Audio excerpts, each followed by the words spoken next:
Cryptocurrency investors are full of optimism right now, and a lot of it has to do with the upcoming catalysts of the United States elections later this year.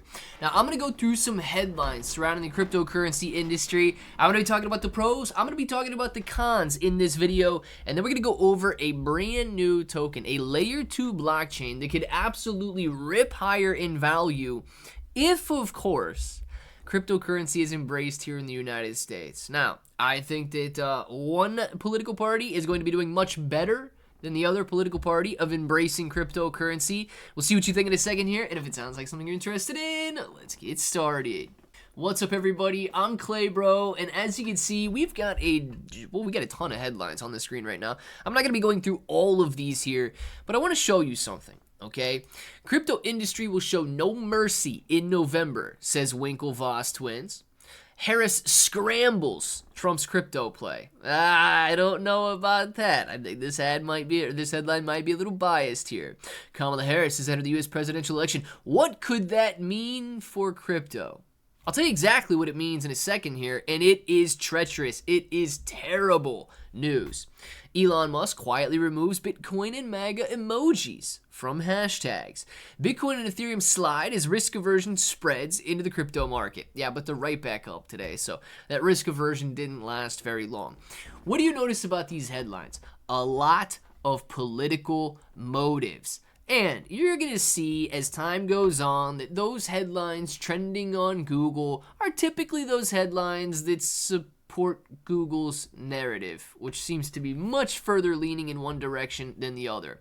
Now, we know that Trump is going to be headlining the Bitcoin 2024 conference. He's going to be speaking tomorrow at the Bitcoin conference in Nashville. I'm not going to go through all of these articles. You guys can read them, but some people are anticipating that he's going to be talking about a strategic reserve here in the United States that will buy Bitcoin. Guys, if the government begins buying Bitcoin to use it as a reserve currency, we are going to see mass adoption in the coming months and years. And we could see Bitcoin prices. Look, the government just makes up money anyway. Right? If they go out there and they buy billions or tens of billions of dollars or hundreds of billions of dollars worth of Bitcoin, you better believe that these prices are going to go insane, even if they do it just to support all of their institutions that are currently flowing in. Even if it's essentially a kickback, right? Still, buying it is going to cause the price to increase. If you're not in it as a retail investor, you're going to miss out. Now, you read these headlines and they seem a little cryptic, right? Well, Harris could throw a wrench in Trump's play by adopting cryptocurrency herself. Yeah, don't bet on it. Vice President of the United States, Kamala Harris, has made controversial statements regarding Bitcoin, describing the first cryptocurrency as a currency for criminals. This statement has sparked strong reaction within the cryptocurrency community, which sees these remarks as a direct attack on the industry. And it is.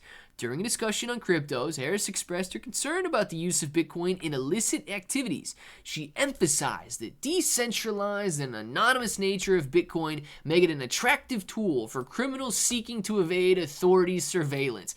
Guys, I cannot stress to you, and I cannot even be polite about it anymore, that this is the dumbest statement that any of these old people can make about cryptocurrency, about blockchain technology, and so on. It is so moronic that I don't know how they make these statements with a straight face.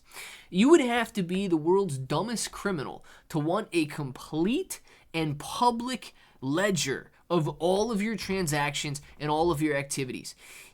Every single, the largest criminal in the world, the United States government, they use cash in order to do their transactions. They use the US dollar for their transactions. They're not transacting in Bitcoin. They don't want that public ledger. They don't want that record. And you have that record. Criminals aren't that stupid. They use cash for their transactions. They do not use Bitcoin. Because, of course, it is trailable. It is traceable. Every single transaction lives on the blockchain forever. Now, I do believe that because of this utter nonsense, we're going to be seeing a different direction come November. And when we do, tiny little tokens like Pepe Unchained could absolutely soar in value. Guys, I'm exposing myself to all of these little meme coins that are going to be launching. Not in some great fashion where, I lose my house if things don't go my direction, but I will certainly make a lot of money if one of them does well. And if all of them do well, it's going to be game over, man.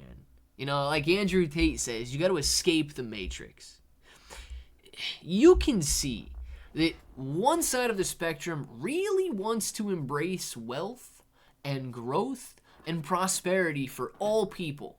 Another side want to label you a criminal if you're going out there and trying to obtain financial freedom.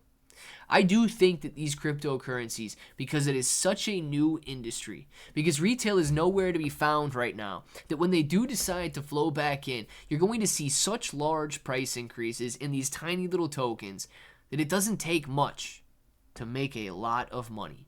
If you're interested in buying Pepe Unchained, click the link in the description or that pinned comment. I like to use Wallet Connect and scan this QR code here. You guys can connect your wallet however you want, and then simply determine how much you want to buy. If you want to grab 5 Ethereum worth, you're walking away with 1,839,000 Pepe Unchained. Now, you can of course buy with BNB USDT on either network, and staking rewards right now are still 348%. But one of the things that I notice about Pepe Unchained is that they've already done $5.5 million in inflows at a time when the rest of the cryptocurrency market was seeing nothing but outflows. Confidence is returning to this space. People are gearing up for what's going to happen in November. And if cryptocurrency exchanges return to the US, if mining operations are allowed to expand and embraced here in the United States, if cryptocurrency becomes mainstream, you better believe that these tokens are going to see wild gains, wild upside, and it's going to make a lot of people financially free, financially stable, and literally on their own, no longer relying on paychecks.